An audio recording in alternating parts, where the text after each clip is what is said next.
Today on Our Region's Business, 25 years after our region became a national green building pioneer, we're getting renewed global attention. Plus, a waterproof wheelchair and the pioneering Pitt grad student who's bringing it to market.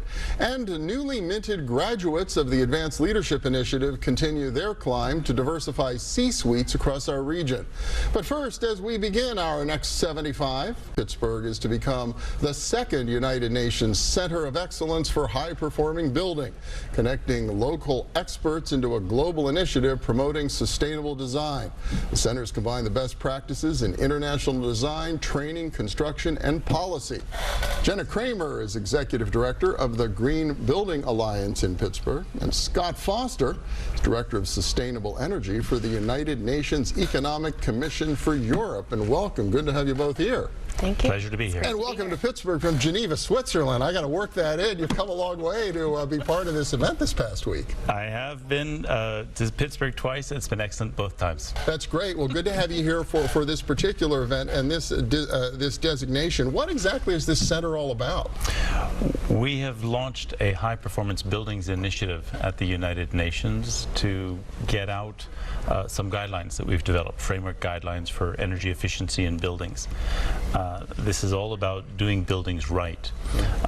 Buildings contribute 40% of CO2 emissions to the planet through the energy services that they require. And if we could do buildings right, we could pretty much eliminate that. In addition, you can improve quality of life, you can improve health. It's all about jobs and innovation. So regardless of your views of one side or the other of the political debate, this is one topic that actually can get everybody involved. So by launching this initiative, we do expect to be able to transform the building stock globally. Working at the UN level, it's global, but we don't do things like that. We work with local communities, and that's where we expect to get things done. Okay, speaking of local communities, as I mentioned in the intro, Jenna, we've been at it for quite a while here in Pittsburgh. I remember back in those days when I talked to your predecessor at the Green Building Alliance, the biggest question was, what the heck is a green building? I think we're past that in Pittsburgh, one would hope. Yes, we are definitely past that. 26 years in as a regional green building organization, our region is really known for its leadership in green building, and so we had some of the very first green building projects in the world, like the Convention Center or PNC First Side building, and it took many business leaders to take that risk early on, but now we have green buildings throughout the region. We also have the largest 2030 district in the world with over 700 buildings committed to deep energy reduction as well as water reduction and reduction in transportation emissions. So 2030 district, What does that mean exactly? So it means that we have a group of existing buildings who've committed to 50% reductions in their energy use, their water use, and transportation emissions by the year 2030, while also improving indoor air quality. There are also more aggressive guidelines set for any new construction that comes on board so that we are reaching higher and higher targets for energy efficiency. And what's really great about the 2030 district is that our region and our business leaders and our communities have adopted these types of practices and the idea of a 2030 agenda when the district was launched in 2012. So you've been doing it since 2012. Yeah. I would take it all of this is one reason why the United Nations is here right now and why Pittsburgh's second to join this program? Well, actually the question is asked why Pittsburgh, and what comes to mind is actually Pittsburgh chose itself. When you look at all the qualities that are here, it's actually quite impressive. We're delighted to collaborate with the Green Building Alliance, but also all of the partners that you've got ongoing here. So you've got a strong gathering of local professional communities, and they work seamlessly together very effectively. You've got the engagement and the political support both at the city level, at the county level, at state level. So getting that kind of alignment is a bit unusual. There are more cities in the world the size of Pittsburgh than, say, the size of New York City. So the lessons that are available out of Pittsburgh for us will have more application on a global level.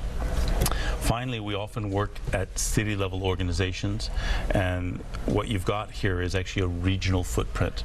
So what's intriguing to us is getting a regional footprint where you have an entire area able to improve the performance of the buildings, improve the indoor air quality, and improve the energy efficiency of the buildings.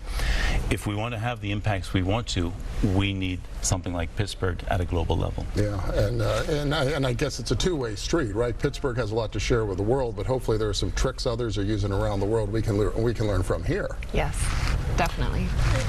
I think one of the very exciting things about the center is about collaboration, and so how we, as was mentioned before, take the brain trust of our region and continue to do better here locally while also connecting to global partners and taking best practices from others and helping to propel us forward. Yeah.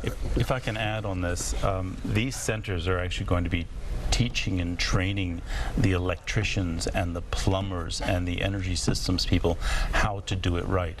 They're all professionals. They do it very well. But if you can get the building materials done right, if you can get the building design done right, and if you can get the construction perfect, you can really reduce what's required inside that building. Then you connect with where's the energy going to come from, what are the systems you need, how do you connect to the networked community of buildings that is a city.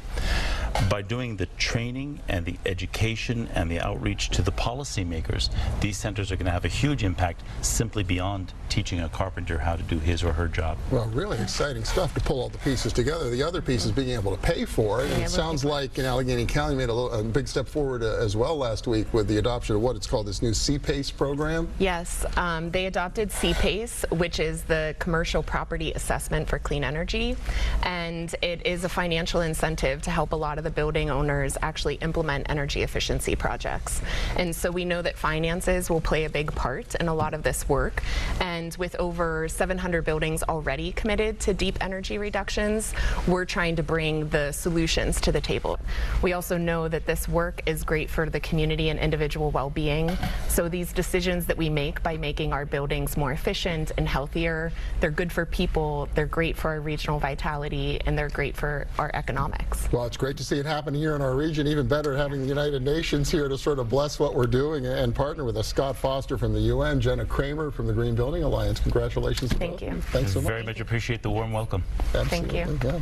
Next up, the University of Pittsburgh spin out that's bringing a waterproof wheelchair to market. Find out how it's opening outdoor recreation opportunities to people with disabilities. Please stay with us.